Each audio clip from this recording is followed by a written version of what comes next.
white-tailed eagle was pan-European. It bred from the north coast of Africa all the way to the north of the Arctic Circle.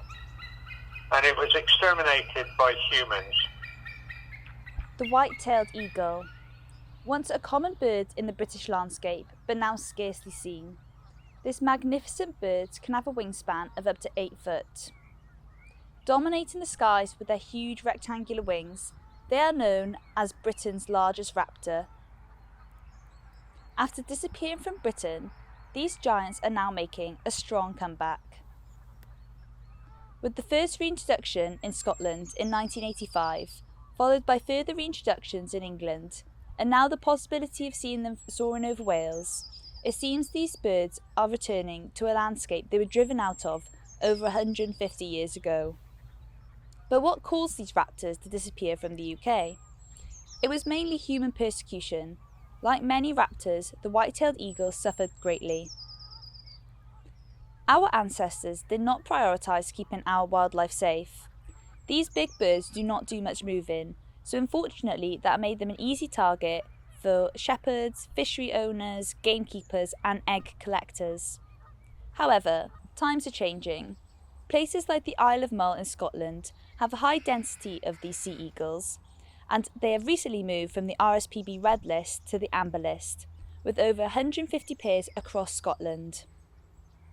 Many people are delighted by the sea eagle's return, but why are some still so wary of having these big birds back? Well, it's a common misconception that these eagles pose a new threat to domestic pets and even small children, but that is not the case. They may seem like a killing machine, but on a DNA level, white-tailed eagles are more closely related to vultures. They are basically a big scavenger. There is another worry that these birds are causing though. Some farmers and croppers believe that these eagles are killing their lambs. This is a debate that has been going on between conservationists and farmer since the beginning of their reintroduction. In this documentary, I will be talking to those involved with the white-tailed eagle and tried to get to the bottom of a long-discussed situation. And I just think it's incumbent on us to restore populations which were killed out for, reasons which were not acceptable, certainly in this day and age. Mankind removed white-tailed eagles from the British landscape. The last bird was shot in 1918, and that's after they'd been the commonest eagle in Britain, far commoner than golden eagles ever were. I think we've been so used to not having them around for so long. We've done a very good job in Britain of getting rid of our predators. The biggest things we've got now are foxes, badgers, otters, and now some big birds of prey. We struggle to even reintroduce the beaver into Great Britain, an amazing habitat engineer. Struggle with a reintroduction of a positive species like the beaver. So when it comes to reintroducing a predator like a white-tailed eagle, I think people are just ultra nervous and cautious and scared almost of what sudden impact these birds might have. So historically, white-tailed eagles and a lot of other birds of prey, of course, and predators generally, have suffered hugely at the hands of man. It really kicked off during the Victorian era when sport shooting and sheep farming started being very popular. And so birds of prey were just not tolerated. Zero tolerance. If you're trying to raise birds to shoot, like pheasants or grouse, whatever, you don't want any predator that might conceivably eat one. So unfortunately, that's why white-tailed eagles eventually became extinct. But unfortunately, in the last few months, there has been one dead bird in West Sussex, another dead bird in Dorset, and just recently one dead bird on the Isle of Wight. Those pressures, those persecution risks are still out there for these birds, unfortunately. So it's a combination. Some are shot, some might be poisoned. They are big scavengers, white-tailed eagles. So if they see a bait, a dead sheep or whatever it might be with poison laced on it, that's what's going to finish them off, I'm afraid. And that's what did for them back in the 19th and early 20th century. We had wrought this terrible wildlife crime, really, against this bird. So it was right to bring it back for that purpose. because they are part of our overall ecosystem. They are the top predator. They are dramatic. They've got that beautiful pale head, yellow beak, stunning white tail. When you see that soaring above you, all your cares drift away. My view is you should be able to see white-tailed eagles flying over Swansea and Cardiff. And that's just how these big birds should live. They shouldn't be hidden away on nature reserves. So the RW project, or Eagle Reintroduction Wales, is an exciting project that hopes to restore our native eagles to Wales. So both eagles become extinct in the Welsh landscape by the early 19th century.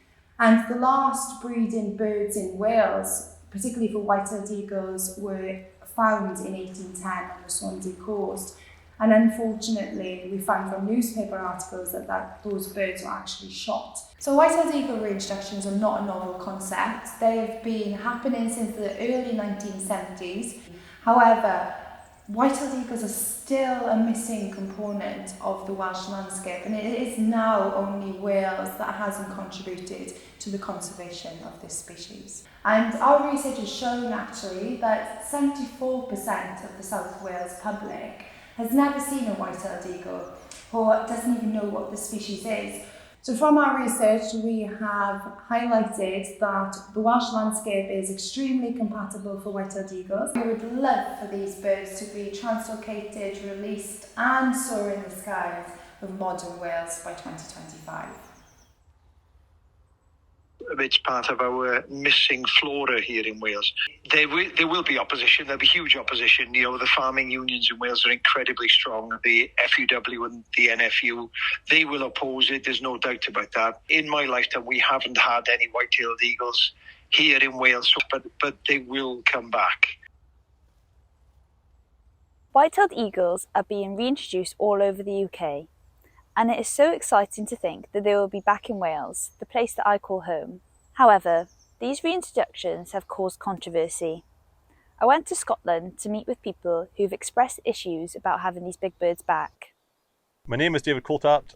I'm a hill sheep farmer on the west coast of Scotland. I'm the chair of the local sea eagle stakeholder group for Argyll and Lochaber, and I also sit in the national white-tailed eagle panel. On the west coast, we very much feel that hill farmers have paid the price for the reintroduction. When they've nested up close to a sheep farm, it's a real serious issue. Overall, between the various areas of the farm, our unaccounted for losses was sitting about 135 for last year. It's probably about 15% of the lambs. Why should we, as a business, have an apex predator that at the moment cannot be controlled? We don't want to see the birds shot or anything like that. It's not fair that you've got one section of the local community, it's a farming family, have been affected by white-tailed eagles that have been reintroduced into Scotland with no consultation to farmers and crofters back 40 years ago. I guess the only way you're going to be able to prove is with evidence, because without evidence, Well, it's not a case of proving. It's accepted that the birds, by all the bodies, that they do kill lambs. Makes my blood boil when folk tell me it doesn't happen. The big problem here is that there's not enough alternative prey. Here, in these areas here, naturally, there's not a lot else other than some sheep, some deer. A lot of conservationists say that how are you able to tell that a hooded crow or a black-backed gull has not done it first and then the eagle came in after? So what would you say to that? Generally speaking, a hooded crow would generally, a lamb that is maybe hypothermic or lying on the ground would maybe pick its eyes. It's a different method of killing, and they're smaller birds. So the white-tailed eagle is very, very specific, that the way they would kill a lamb. And I've come across lambs that have just been freshly killed, and basically they're kind of just torn apart, and there's a lot of blood in the wool. To some folk it gets a very, very emotional issue because they put everything into their livestock, and they've got a predator that they can't control and stop it doing it, and that's just not fair, and it shouldn't be that way. Or is it just the whitetail? We've never had a problem with golden eagles. It's just the golden eagles are very solitary birds, and though occasionally we'll have a golden eagle come across, there isn't any nests close to here. There's one maybe a few miles away, but I cannot ever remember ever seeing a golden eagle take a lamb or eat a lamb. One of the biggest things is a frustration when you read your conservationists saying it doesn't happen and they don't believe what the farmer's saying. And the farmer's the person that's in the ground all the time. That's the farmer's business. They know their numbers and they know that these lambs are going. They see the effects of it. And through the Monitor Farm project, the observers have come across the remains of what a white-tailed eagle has done. Here one of the observers seen the white-tails carry a big lamb in May, blooded lamb. Now, dead animals don't bleed, so a lamb with red blood on its fleece.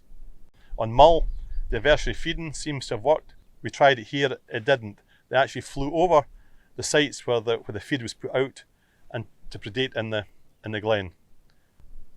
So I feel personally that for white-tailed eagles and livestock farming to coexist in this area isn't going to happen. Our mission statement's based on a David Attenborough quote. It says that people won't protect what they don't care about, and they won't care about something that they've never experienced. We got involved in Eagle Reintroduction Wales a couple of years ago. We're one of the only places in the UK that fly both a white-tailed eagle and a golden eagle daily in our flying displays. So having the opportunity to have these birds back in Wales just seemed like was an amazing project.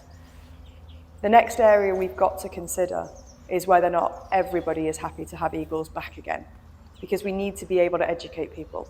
So the challenges are to help people to understand the birds a little bit better. As somebody who works with both species, you can understand the difference. White-tailed eagles are predominantly scavengers and golden eagles predominantly predators. It just means the birds are like teenage boys. They like to sleep a lot, get up, go to the fridge and go back to sleep again. They don't like to waste energy. It's an inbuilt thing that says, if I start flying around attacking everything, I'm going to waste my energy and I'm going to be hungry. So they just don't do it. They sit, they sleep, they go for an easy meal. So that's why a white-tailed eagle will scavenge more than it will predate anything, because a dead animal doesn't fight back. It's a safety mechanism. Eagles are an apex predator, and you need every layer of the food chain to be in existence to make sure you have the perfect ecosystem. The risk is once you remove something, you set an imbalance. So bringing eagles back, we'll find that other species start to thrive that have been persecuted, for want of a better term, by other animals that shouldn't have been apex predators. So to give you a bit of context, gulls are currently an apex predator in Wales. They shouldn't be. It's never been designed like that. But having eagles back in Wales, they will monitor and they will control, naturally, the gull population. And that'll automatically mean that other animals that are being hunted by gulls will start to thrive a little bit more. And it creates a better balance. Nature has its own balance. We don't need to get involved. So Nature Scot is the Scottish Government's advisory body on all things nature conservation. And our role is to administer the Sea Eagle Management Scheme on behalf of the National Sea Eagle Stakeholder Panel. So the scheme's the main sort of support body for affected farmers and crofters, and it supports sort of mitigation methods and provides support to those who are losing lambs to white-tailed eagles. So it's very complex. It's not black and white, but essentially sea eagles, it's widely accepted now that they do predate live healthy lambs in some locations in Scotland. White-tailed eagles are quite a varied diet. They're a sort of generalist species. We do nest clearance work at the end of the season, and quite often those nests will have the remains of 40 different species in them. So when the chicks are hatching, it's also the time that lambs are being born. There's that sort of overlap. So where there is a lack of natural prey, that can certainly be an influencing factor. I mean, in terms of lamb loss, it's not just the loss of those individual lambs, especially in the sort of hill systems that relies on replacement lambs from within the flock. If there's not enough replacements at the end of the season, that can start having an effect on the flock age structure. and the whole, viability of the health lock. And white-tailed eagles can have an influence in that, as well as the wide range of other factors that influence lamb loss, in terms of black loss on these more expensive areas. We recognise, eagles are here. They're part of Scotland's biodiversity now, but they do have serious issues. They do cause serious issues in some locations, and it's how we try and work together to find solutions to that. So I'm Penny Middleton. I'm policy manager for NFU Scotland. It's a membership organisation that lobbies on behalf of farmers. Farmers certainly aren't wanting to get rid of them all entirely or anything like that. It's just they need to be able to take measures where they are having problems, and ultimately some individual birds, if they are causing problems, be able to take those out, but not in a way that's going to harm the overall population. Some have seen lambs be taken, but that's one of the difficulties is, again, because it's kind of quite remote areas and quite large areas that you're covering, you don't always see it. Look at the evidence and the damage that was being done by these by sea eagles, and look at ways to try and mitigate damage. It can be things like improving certain fields that they might be able to use for lambing so that they can be a bit more intensive and keeping an eye on them, or move them away from where the sea eagles are. And we are now looking at licence applications for activities such as tree felling, nest manipulation, so removing nests, or egg oiling and things like that, and potentially ultimately as well as to see whether it is necessary to start taking out problem birds. We don't want every sea eagle exterminated. That's not what anybody wants. They have their role, and biodiversity is important, but it is about that balance. And they are a top predator, so there's nothing else controlling them. But it is just, say, being able to, where there is a problem, have tools at the farmer's disposal that he can take action to protect his livelihood.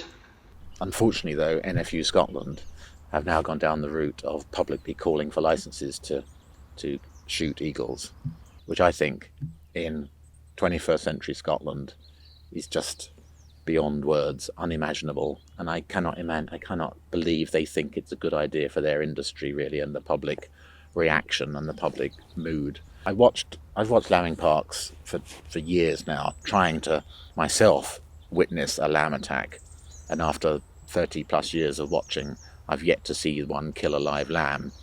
But it's easy to blame an eagle.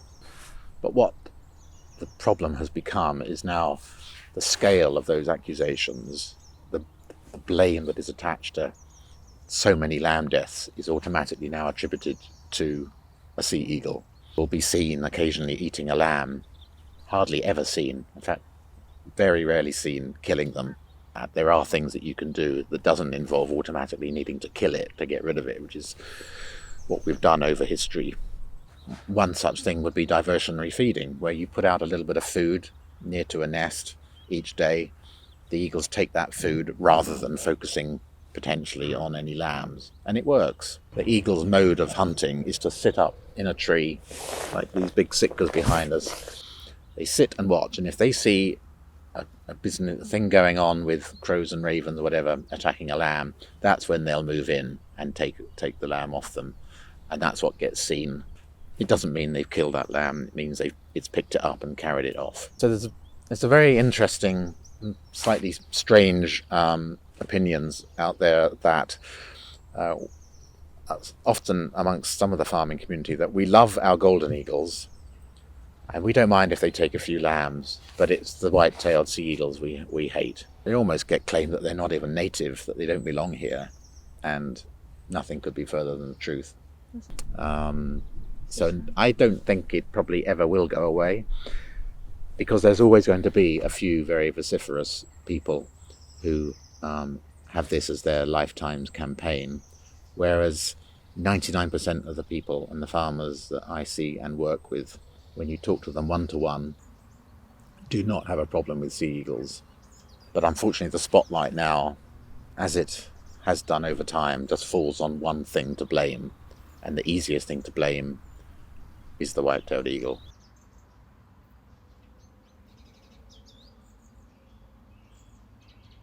Sea eagles have been unfairly scapegoated for the woes of West Coast farming, which everybody accepts is tough. There was a research project that was commissioned, a guy called Dr. Mick Marquis. It was an annual estimate of about 25 viable lambs were predated each year by sea eagles on Mull.